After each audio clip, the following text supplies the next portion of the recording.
Hello students, hope you are doing well and taking good care of your health. Take care of yourself as well as your family and friends. So after a long time meeting you and going to start with the organic chemistry.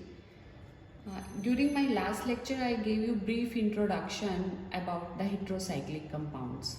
So let's now start again with heterocyclic compounds, and particularly in your syllabus are aromatic heterocyclic compounds. So what do we mean by heterocyclic compounds? Ki they are the cyclic compounds, means ring compounds with one or more of the carbon atoms replaced by some heteroatom, and these heteroatoms may include oxygen, nitrogen, sulfur, phosphorus, etc. Now coming back to those compounds which are in your syllabus. So first of all we are going to cover with monocyclic heterocyclic compounds, and those in your syllabus are furan, pyrrole, thiophene, which are 5-membered ring compounds, and another one is pyridine, which is 6-membered ring compound. Now look at the structure. This is furan, in which you can see is comparable to cyclopentadiene, and this one carbon, this has been replaced by oxygen in case of furan, with nitrogen in case of pyrrole, and with sulfur in case of thiophene. What I have written in bracket is their IUPAC name. Furan is oxole, pyrrole is called azole, and thiophene thiol. Because sulfur के लिए we use the term thio, nitrogen के लिए एजा, and furan के लिए ऑक्सा. ठीक है, तो जो ये 5-membered रिंग कंपाउंड है तो इनके लिए जो सफिक्स है वो ओल है.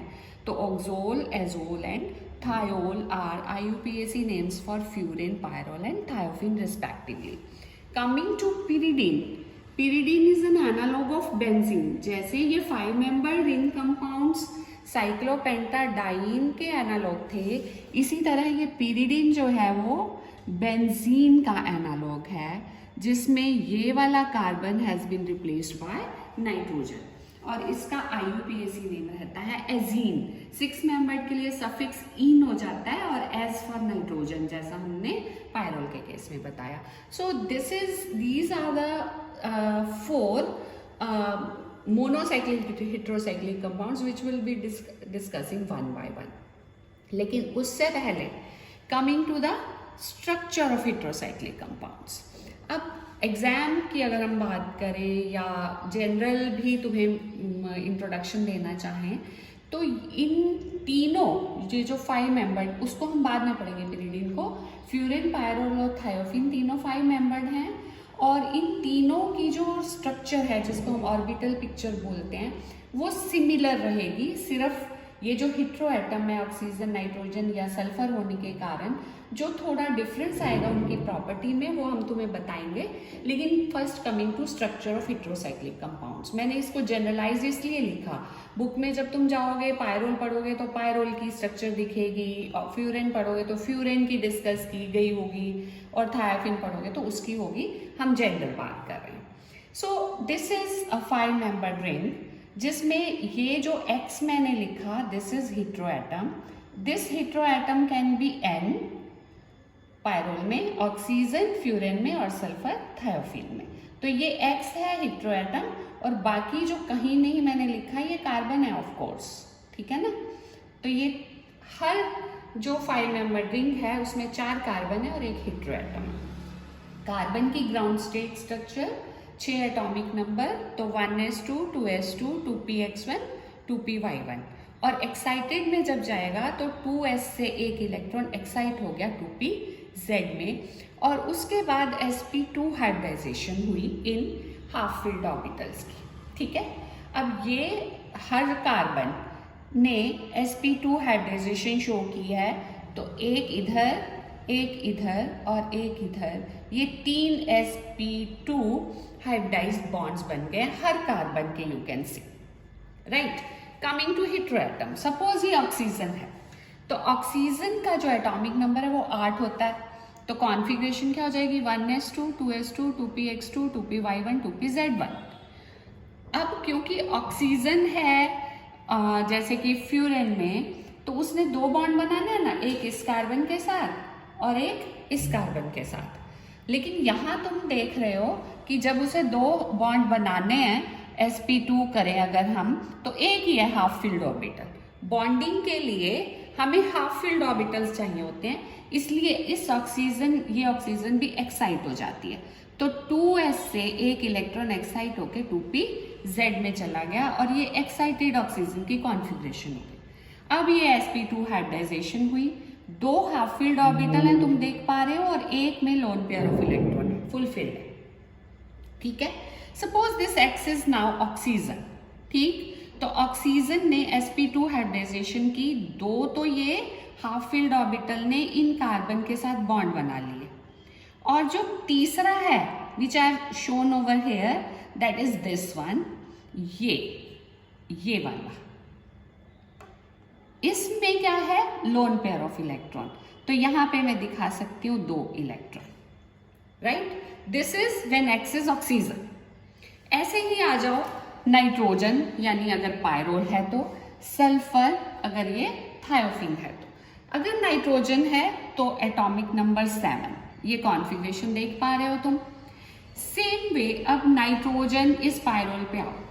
पायरोल की स्ट्रक्चर से तुम देख पा रहे हो कि इसे नाइट्रोजन को 3 बॉन्ड बनाने, एक इस कार्बन के साथ, एक इस कार्बन के साथ और एक H के साथ।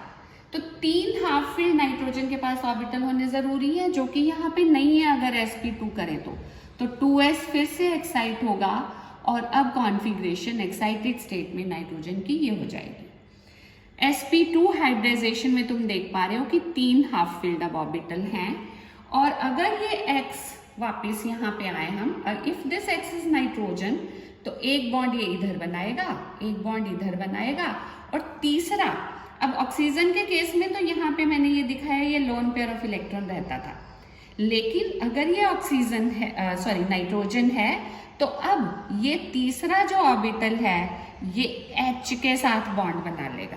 This is H in case this X is nitrogen. Coming two sulphur. Sulphur जो है ऑक्सीजन फैमिली का ही नेक्स्ट मेंबर है। अगर यहाँ पे 2s2 2px2 2py1 2pz configuration थी, तो यहाँ पे ये 3s हो जाता है, दैट्स ऑल, क्योंकि सल्फर का एटॉमिक नंबर 16 है। अगेन एक्साइटेड स्टेट ऑक्सीजन की तरह सल्फर की भी हमने ली, तो अब उसकी कॉन्फ़िगरेशन एक्साइटेड स्टेट में ये हो जाती है। यहाँ भी हम देख पा रहे हैं 2 तो हाफ फील्ड ऑर्बिटल है और एक फुल फील्ड है, sp2 हाइब्रिडाइज्ड। अभी हम उस 3pz पे या 2pz पे या 2py पे नहीं गए हैं, we are only talking about sp2 hybridized centres.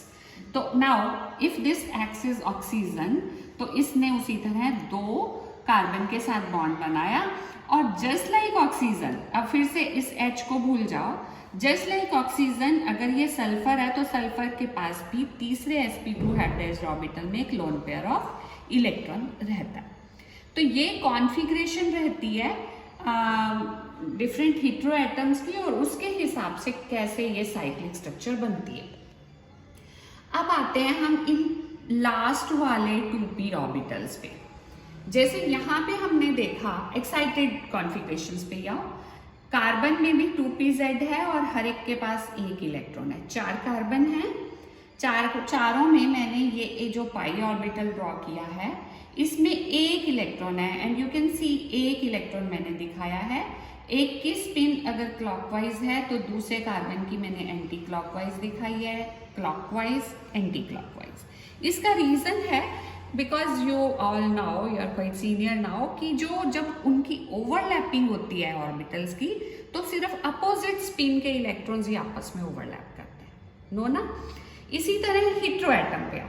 Hetero atom can be oxygen, nitrogen और सल्फर, जैसा अभी मैंने एक्सप्लेन किया। और हर एक में जैसे एक्साइटेड स्टेट में तुमने देखा 2pz2, 2pz2, 3pz2, मतलब जो pz ऑर्बिटल है उसमें 2 इलेक्ट्रॉन हैं।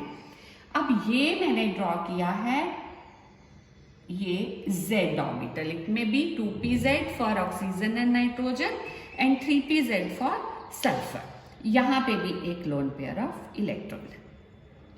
अब जो ओवरलैपिंग होती है वो कैसे होती है? इस स्ट्रक्चर में तुम देख पा रहे हो कि ऊपर के जो लोब्स हैं हर एक के वो बॉन्डिंग बना लेते हैं और इसी तरह से नीचे के लोब भी ओवरलैप करते हैं. और जो हिट्रो एटम है ना, इसका ये जो था Z ऑर्बिटल जो कि बॉन्डिंग में आया था, sp2 वाला Z, नॉट ये वाला 2p या 3pz.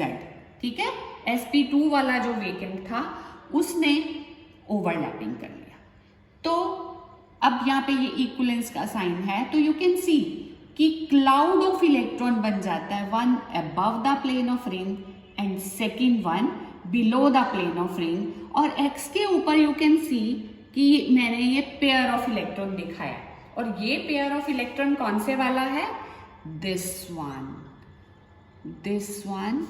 And this one, right? So that was about structure of different heterocyclic compounds.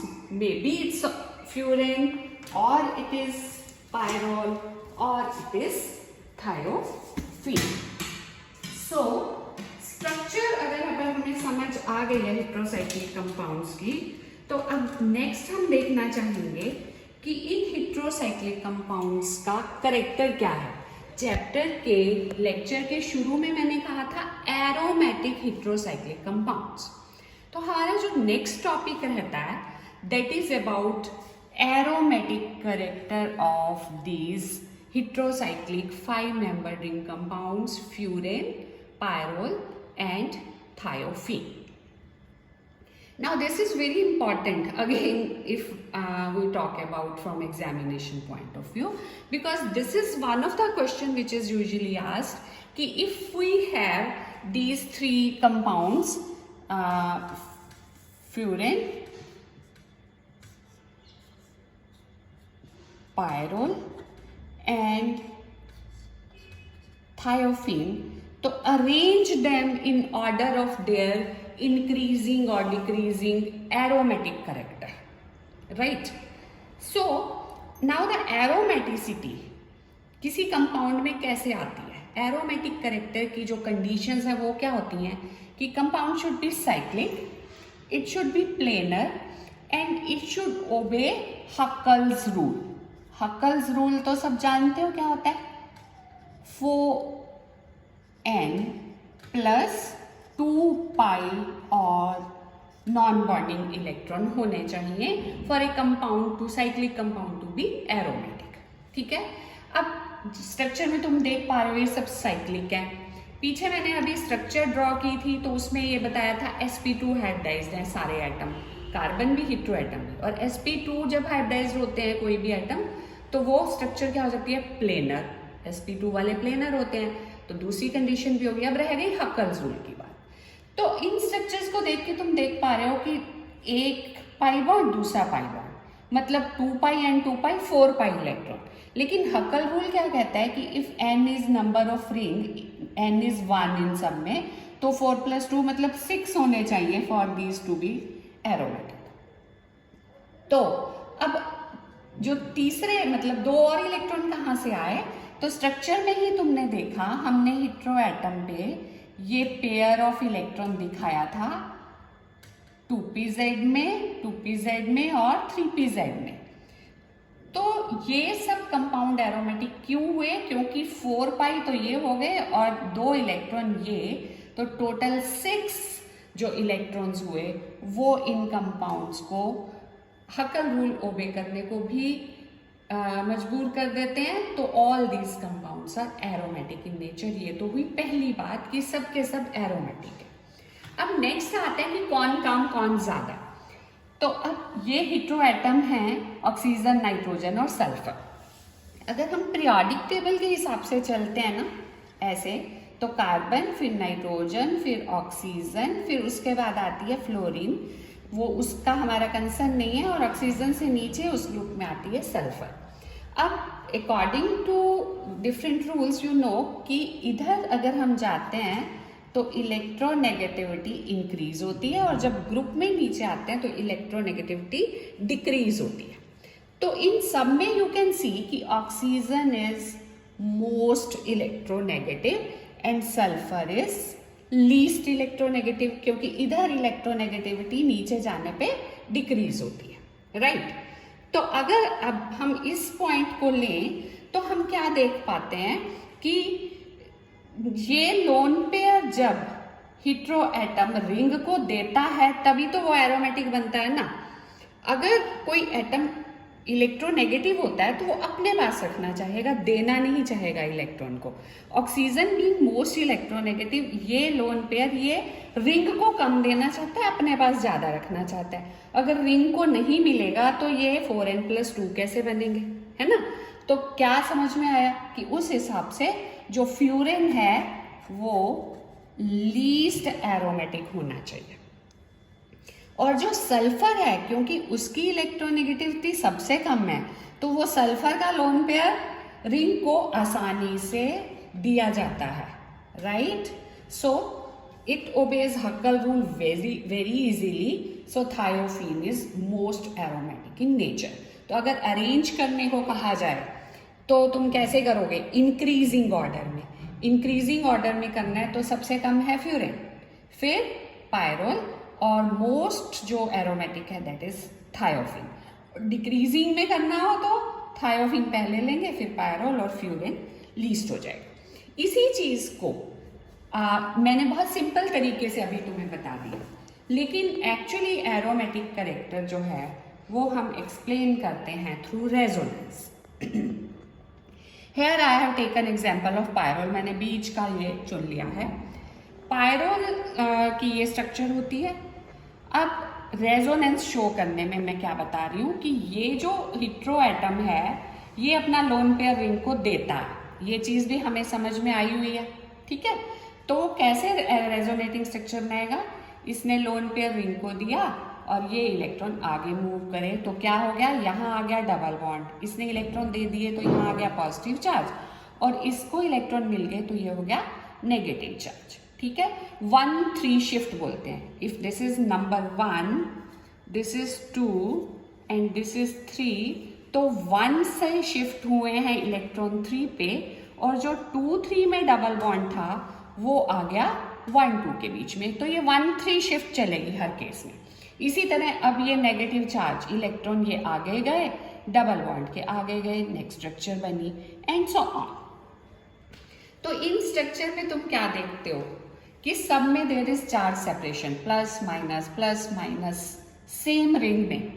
तो 5 रिंग स्ट्रक्चर्स हैं ऑफ कोर्स, लेकिन 4 में तो चार्ज सेपरेशन है, तो मोस्ट स्टेबल तो सिर्फ ये न्यूट्रल वाली ही है, और जिनमें चार्ज सेपरेशन है they contribute less towards the stability.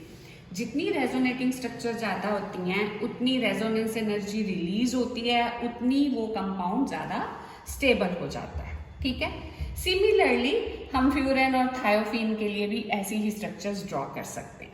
Coming back to electronegativity factor, हमने कहा कि ऑक्सीजन की इलेक्ट्रोनेगेटिविटी सबसे ज्यादा है, so it contributes its electron pair less towards resonance, so resonance energy of furan is minimum, and this is equal to 72 kilojoule per mole। ये value भी तुम्हें याद रखनी चाहिए। इसी तरह इलेक्ट्रोनेगेटिव नाइट्रोजन की कम है, so it donates its pair of electron easily towards resonance, और इसकी रेजोनेंस एनर्जी 100 हो जाती है। और इलेक्ट्रोनेगेटिविटी सल्फर की क्योंकि सबसे कम है तो इसकी रेजोनेंस एनर्जी सबसे ज़्यादा हो जाती है। तो उस हिसाब से एरोमेटिक कैरेक्टर कैसे आएगा, furan is less aromatic than pyrrole and it's less aromatic than thiophene. लेकिन अगर हम इसे अभी भी कंपेयर करें बेंजीन से, benzene is the most common aromatic compound जो तुम 12th ऑनवर्ड्स 11th-12th पढ़ते आए हो, उसकी ये 2 हाइब्रिड स्ट्रक्चर रेजोनेटिंग स्ट्रक्चर बनती हैं। डबल बॉन्ड्स की पोजीशन देखो शिफ्ट हो गई, ठीक है, और फिर एक हाइब्रिड स्ट्रक्चर बन जाएगी।